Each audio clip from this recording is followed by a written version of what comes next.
And good morning, everybody. This is Sherman Ray, and this is Black Success Magazine, the podcast. And I'd like to welcome you all, folks, back to another broadcast of Black Success Magazine, the podcast. We come to you each and every morning about 8:30. You got a little late start this morning.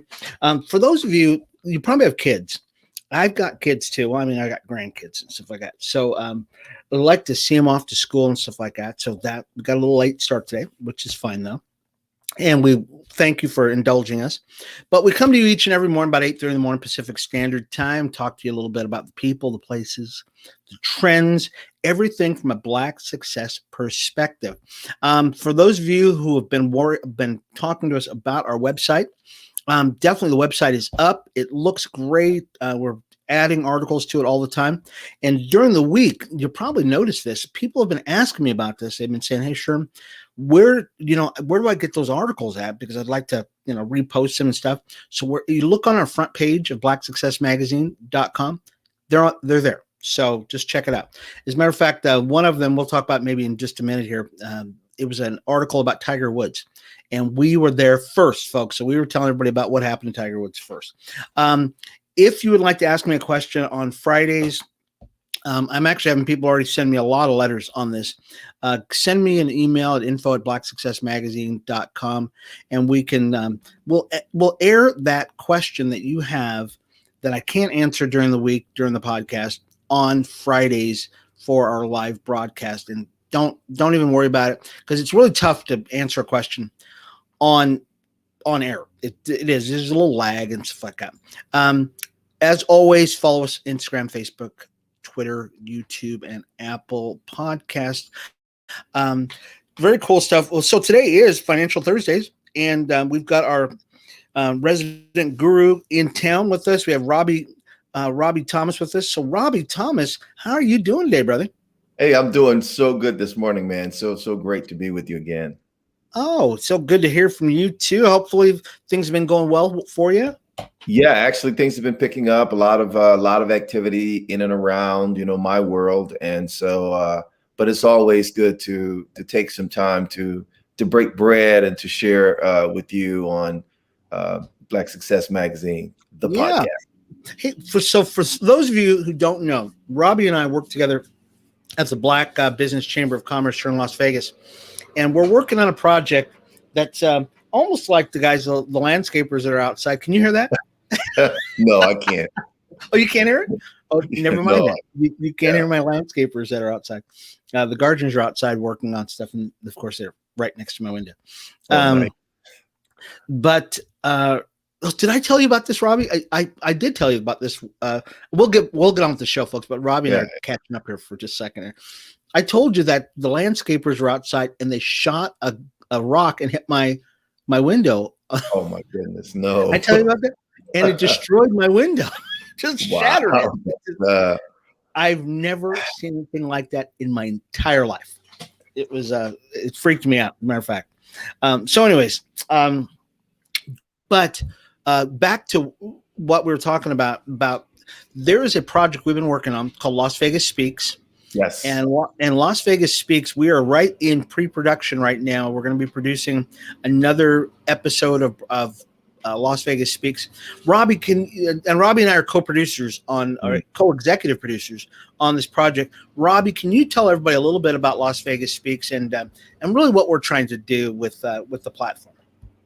Well, again, it's a really great opportunity for folks that are interested in getting their brand out there. And one of the things we wanted to do is to provide a media platform, media space, given the reality of digital media, and especially today, post-COVID, and, the way people are being seen, heard, and able to engage, it's really important to have your brand, your product, your service, your image out there in the public space where, you can share that image in and around the marketplace. So Las Vegas Speaks gives you the opportunity to sit with our host and talk about your business, talk about what it is you're wanting to do in the market, what you want to do in general, but also get your advertising in that space. And it's obviously a major media broadcast on the Cox network,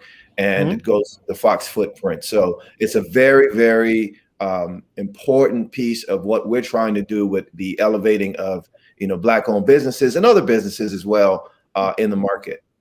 Yeah. So it's very cool. So, and that was an unashamed plug for Las Vegas Speaks on the Black Success Magazine podcast. Absolutely. But we're, this we think is really important. So if you'd like to find out more information about Las Vegas Speaks, just send us an email at info@at lasvegasspeaks.com, and we can talk a little bit more about it. So let's talk about financial stuff, though, Robbie, because that's really what we're here to talk about today. So last time we talked about 6 principles about money. Right. And so, and I know you wanted to review those really quickly, but you've got some new ones that we were going to talk about. So let's go ahead and maybe do a quick review on what you were. So we talked about money being money is a tool. And so it's basically an extension of, who we are, what we want to do. And it's just a tool. And it's something that should be understood in the context of being used as a tool. It's nothing more than that. I think we get attached to it psychologically and emotionally, but at the end of the day, we have to look at money as a tool, a means to an end. It's something that you can use to get what it is you're trying to do or to achieve and accomplish. And again, it's just a tool. Secondly, it's something that needs to be invested in or invested with. Money needs to be able to generate a return. It's capital, and capital must be put to work so that you can become more productive and to also yield a return. So it shouldn't be sitting anywhere without doing something for you. Money should be working for you. Money should be managed. In other words, you don't just cavalierly approach money where it is basically driving your behavior without having some parameters. And so money has to be managed. You should really look into key principles of how to manage money. Sometimes we don't have that skill, but we can actually learn how to be better at it. So creating budgets and making sure that you put limits on your spending and also doing the kinds of things that make sense. Don't just waste it. So, and also money follows purpose, a very important piece that if you don't have a purpose for your money, someone else will. And so 90% of the time, a retailer like an Amazon and Albertsons and all these other folks, they have clear intention to attract dollars in the marketplace. And so we have to be very much engaged in that process of being very clear about what our pennies and dollars need to be doing.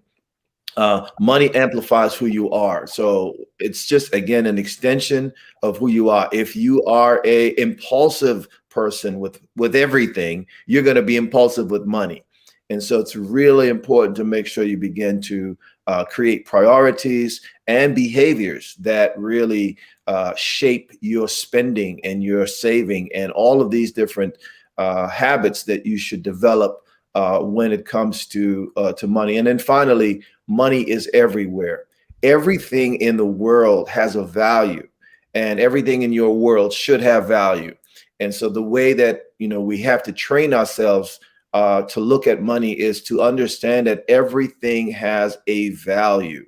And the same thing applies to the money that you earn, the money that you make. Give every penny a purpose. Give every penny something to do, and so that you don't have money flying out, of your pockets or your bank accounts or what have you. So take a look at that. Money is everywhere. Money is everywhere. Really, so those are some great principles that we were talking about before. Mm-hmm. And we actually had a lot of people who heard that broadcast. One of them is actually a mortgage broker who contacted me literally right after the broadcast and said, "Hey, oh, this was such a great one." And she saw it on Friday, but watched the show, the broadcast from Thursdays, and was just really impressed with it. And how important it is, especially within the Black community, that we, even if you don't earn a lot of money, but that you actually direct that money towards a purpose and towards, saving and stuff like that. My pastor, who gave a sermon Sunday, said that each and every week that he gets paid, and he doesn't get paid a lot, I don't think. Well, anyways, even if he does, but each and every week he puts away some of his money. Yep. Now he's been our pastor for like my pastor for at least 25 years. Wow. Diligent, invests his money. He's just a brilliant guy. I mean, he said he looked at his bank account, and I even remember one year he gave away his entire paycheck, gave it back to the church. But that he is a very prosperous guy. And just because he's following these particular rules and these principles that we were talking about. So Robby, you've got some new ones though that you were talking about. Let's start going through a couple of the new ones. Or do you have it's on the continuum, if you will, of understanding how to become more productive, right? And so we talked about having budgets and doing the kinds of things that would help you to better manage your resources. Here is something that is a little bit more geared to a business owner, entrepreneur type individual, right? And so I want to start with a quote. And again, it has to do with productivity. How do we become more productive, right? And it starts with this quote, one of my favorite quotes from William Shakespeare.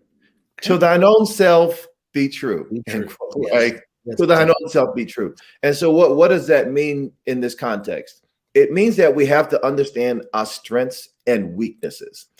All entrepreneurs are not great at every single thing that they do. And so it's really important for us to understand what we're good at, what we're not so good at, and build around our strengths. And what does that really mean? Well, some of us are extroverts, some of us are introverts. Some of us love details, some of us don't like details. And so the things that make us productive, right? Exactly, right?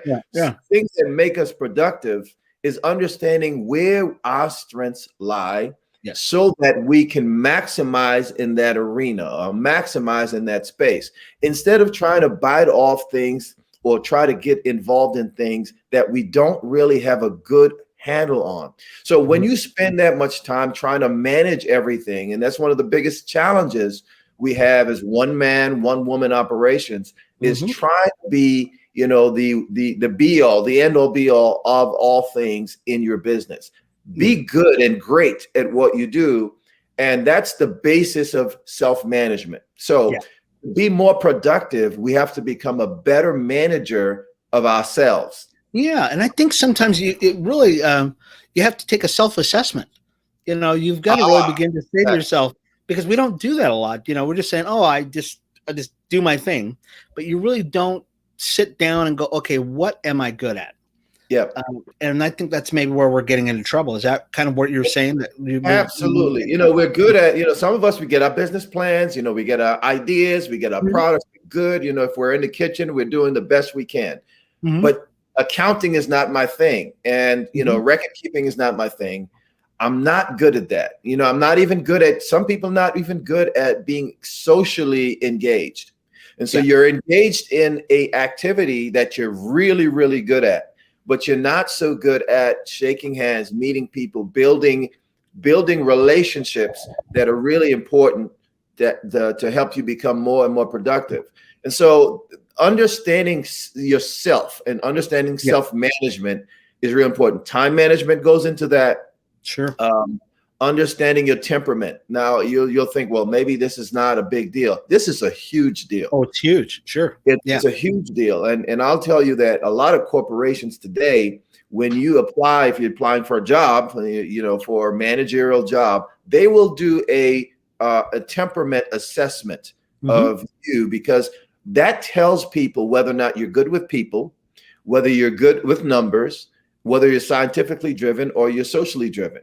The other thing is it tells if you're intuitive versus whether or not you're judgmental or judging individual person that's basically left brain, right brain kind of thing. All of those things really matter when you're trying to build a business, because numbers and numbers are a different kind of skill set, as opposed to trying to drive a product, drive a service, be able to smooth and to move in and out of circles. Yeah. I think that word skill set is what business owners probably understand, because they're thinking the psychology thing. Maybe I don't understand the psychology thing, but really, what is your skill set? is your Absolutely. skill set more adapted towards numbers, and is it more adapted towards mechanical, more Right. people driven? Where is your skill set really lies? Because then that will dictate, and that will give you some kind of indication of what What you're going to be it also successful at. it also can tell you whether or not you're going to be successful, because Yeah. some people walk into a room, they're in the middle. I have a sister who's a social butterfly, right? Yes. She walks into the room, everyone knows that she walks in or she walked in, Oh. right? She's a real I'm not there. I'm Yeah. in the middle. Yeah. And so some people actually have an ability to be very flexible, adaptable. Yeah. I am an extrovert, but I'm more on the introverted extrovert side. Okay. Some people are overtly extroverted, meaning that they love to talk, they have the gift of gab. I'm not calling any names, but they're people who are really blessed in that arena. You can call names like that. Come on, if you're gonna just put it out there. People really are very good at some things, but everyone isn't great at everything. It's true. And I think we have to understand our limitations. One of the things I was doing over the weekend is kind of going back through my economic, learning more of the economic landscape, and going back to some of the early teachings and things that I had learned early on in studying economics. Or I'm not an economist, but I have had to learn a little bit about economics. Adam Smith, the father of economics, talks about the division of labor. And so he talked about the importance of that being the means to being more productive. And so, back in the old days, people did not see the importance for the division of labor. They just kept, you do this and this and this and this and this. Instead, what happened is things began to become a little bit more specified, and people began to be very specific about what they did on the in the industry. Yeah. And that began to shape the industries to become a lot more efficient. The same thing applies to us. We have to learn how to become more efficient, to be more specific about what we are able to do, and to do it at the level that it needs to be done. I'll tell you, Henry Ford, you brought up something very interesting. Henry Ford did something early in the early part of the 19th century or the 20th century. Is that he was the father of the what do they call it? The assembly line. And he said, you know what? I've got these guys that are building these cars, and they're trying to build the entire car. Everybody's just kind of jumping on this car. Exactly. And it just doesn't make sense because, everybody's getting in everybody's way. But if I break everything up into tasks, right? Everybody has a task. This part will be for the structure of the car. This will be for the motor. This will be for the body parts. And everybody just gets good at one thing. It can speed up the process. Is that where you're kind of looking at as far as business goes? Absolutely. And as far as people interacting in business, get good at doing that one thing, and then maybe you'll see how things work out that way. Well, that's the way you scale. And so if you're trying to build a business that's successful, initially you may have to do a little bit more. But as you begin to grow and you begin to think about what you're doing, your business needs to be able to, you need to manage the process, not be the day-to-day, dealing with every detail of the business. We need to build businesses that are able to thrive, and you give people the latitude. And of course, we're not talking about businesses that have 100 people. But if you're getting started, you want to be able to build spaces where you can get the expertise you need. And so in this day and age, you can outsource a lot of stuff. Like, for example, I outsource my bookkeeping. I'm good with numbers, but that doesn't mean that I want to spend time doing it. It's not my best skill. And so it's the importance of understanding my limitations. Even though I have an accounting and background, I still don't love getting bogged down by numbers. So there are other areas that we need to excel in so that we can become more productive. So that's really sort of the big first step is self-management and understanding what you're great at, what you're good at, what you're not so good at, being able to be, cool with that. And at the same time saying, okay, I'm not building a business around my weaknesses. I'm building around my strengths. I like that. That's a good one. Cool. Yeah, that's Peter Drucker, by the way. I can't take credit for that. No, it's all right. It's all good. It sounded good though. It really did. And Drucker's always a great guy to emulate. Absolutely. Yeah. What else? It's fun to me that a lot of business owners don't really recognize, and it's a growing process, of course, is that many business owners are very micromanaging type personalities, type A personalities. If I don't do it, it won't get done correctly, that kind of thing. And I understand that. I dig it because I did it myself. But productivity wise, you cannot be the bottleneck in your business, because that's really what you become. You become this bottleneck that if it doesn't come through you, nothing can get done.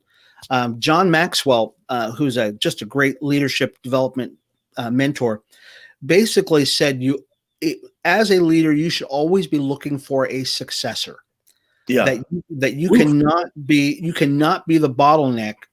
In order to create something that's going to last, have some longevity, you're always looking for that next person who's going to come in, who's going to lead, and you're always trying to bring up people so that they can actually take over for what you're doing. Because if you don't, you're not being productive, one.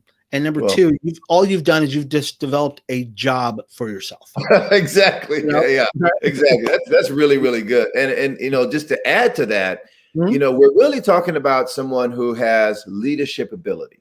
And so not every entrepreneur is a leader, and leaders empower others. And so if you're not in a place where you can begin to empower others to become what you are, right? You're not going to see your business grow. You're not going to see productivity the way you want to. If you're trying to hug all the responsibilities because you're the only, you're the best employee, and you want to be the manager, you want to be the CEO. We have to learn leadership principles, and leadership empowers, it delegates, and finds ways to allow people to grow. You talk about succession planning. Yeah, if I'm not here, nothing gets done, right? And so you make people sort of dependent on you. What I saw in some of the organizations that I was involved with, working for, I saw people look to flatten their organizations.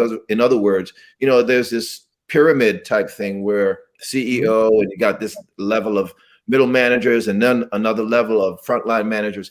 But then people started to understand you got to empower people. So what they had to do is take out 2 layers of management, and so that people will be a lot closer to the customer and make decisions that impact the customer's experience. Same thing matters to businesses that try to have all these different things going on, when you really want to be able to be close to your customer and empower people that are customer facing, whether it be digital or otherwise. Sure. And give them the ability to make decisions. Train them, of course, to make sure that they do the right thing. But you can't be the one that is driving the process and also in the middle of the process as well. What a great subject. We're talking to Robby Thomas, who Financial Thursdays with Robby Thomas, and we're talking about just continuing to talk about money a little bit and delving a little bit about leadership and creating businesses. Robby, on the subject, and I know we've got to go on to another one before we run out of time here, but when you mentioned something about empowering your middle management, in bringing people, giving people who are closer to your customers that sense of power a little bit more and being able to make decisions. Robby, let me ask you a question. What happens to those managers? What happens to people in business if the owner or the CEO begins to give out that and delegate that responsibility, allowing that person to make more decisions? What happens psychologically to that frontline worker now and his ability to do his job? Well, just think about yourself and what you would prefer when you are able to sit with a client and say, well, I can't do this for you because I got to check with this one, and that person has to check with the other person. Now you can deliver the service or product. Now, given within reason, this is stuff that perhaps can be done, but needed to be sort of funneled through this whole process, when you can say, do what's right for the customer the first time. I think about an example I had a while back doing a case study on one of the high-end retailers called Nostrums. Mhm. And so they have a motto, a rule book when you join the company that says, do what's right for the customer. Rule number one, do what's right for the customer, always. Okay. Rule number two is rule number one. So, Okay. Yeah. and so there is no other rules in that book. That's it, period. That's it. Makes So it simple. their culture is about doing what's best for your customer the first time. And there shouldn't be any excuses, right? Just do what's right for the customer the first time, and build a kind of loyalty that obviously helps to drive your business. And so the second part of what this would do is create a kind of loyalty to the brand of your company that's going to help to grow your business, right? It creates new support, a pipeline of people. Now you have people that you're ripe for creating a rewards program, right? If you have loyalty, now you can take advantage of your followers or your loyal customers and build a program around customer loyalty. So it's one thing that really helps another thing. If you're in a different type of business where you need leads, now you're talking about being able to build a pipeline to eventually go back and, sort of work with. Ultimately, that will help you to become more profitable. So those are different types of approaches. But at the end of the day, it's really about empowering individuals to make the kinds of decisions that help business, not just because you want to do something nice, but because there's a business imperative to do so. There is. I'll tell you, an employee that knows that he can make a decision is a powerful thing, because now all of a sudden he's like going, you know what, I'm taking ownership of this company, as opposed to a lot of companies that they struggle with that. They struggle with these employees that are just not doing anything. Well, that employee really has no buy-in to that company. He knows he can't make a decision. He doesn't, he's really just kind of a cog. He's taking up space. But if he knows that he or she can make decisions that is going to make that customer happy, that's going to improve the brand, all of a sudden the company becomes their company. And it kind of, you know what I mean? Now they have ownership of the company, because now it's like these car guys, these car dealerships. They're going, look, that car is going to make you look great. I own the company, basically. They're saying, I own the company. They're an employee, but they really believe it. They're wearing the shirt now. They're wearing the shirt because now it's their brand. And that's kind of that buy-in that you want from employees. Well, it takes pride in what you do. I've been in both scenarios, both situations where you've had to go through a number of different things, and so it's good when the company also listens to its frontline people that say, listen, we've got an issue here. Maybe we should look at doing this, this, and this. And that's the 360-degree feedback loop that, as an entrepreneur, as a manager, as a business person, you can begin to ask your employees, people that you work close to, what can we do better to impact our bottom line? And so obviously working with your customers can definitely help do that. But one of the things I think, even as individual contributors, we have to learn some of these techniques that, allow us to become more productive. Because sometimes, we're going out, we're meeting people, but we're actually plateauing at a certain level, whether it be sales performance, whether it be getting new leads or getting the kinds of results that we want. We just need to be a little bit more thoughtful and prepared as we engage with an idea, a strategy of really trying to elevate, the way we think about it. Be creative about, how we approach business. It isn't just A plus B equals C. It's really about being able to think through, what is my long-term goal? If I don't do business with you today, possibly tomorrow I can do business. So we want to build those relationships and, understand that can eventually lead to something down the road. So we really need to be very engaged in that whole thought process. Sure. So, Robby, we're running out of time here today. Last week, we kind of teased everybody that we were going to make an announcement at some point concerning you and where you're moving. Did you want to make that announcement today, or So you keep so I think obviously it's important to share with folks what we're doing, and part of my journey is to empower individuals, and so my work has always been around. I think I just shared with you that I was looking at something I just did 20 years ago, and that was really similar in terms of economic empowerment. And so that was actually preparing to go on a trip to South America to do work in Brazil. But it's always been about economic empowerment for me. And so one of the things that I think we're saying today is that I'm going to take on the role of president of the Las Vegas Black Business Chamber, which is a chamber that is going to try to focus on building a community of small businesses that includes mostly micro businesses, folks that are actually trying to get going with, their concepts, their ideas, and what have you.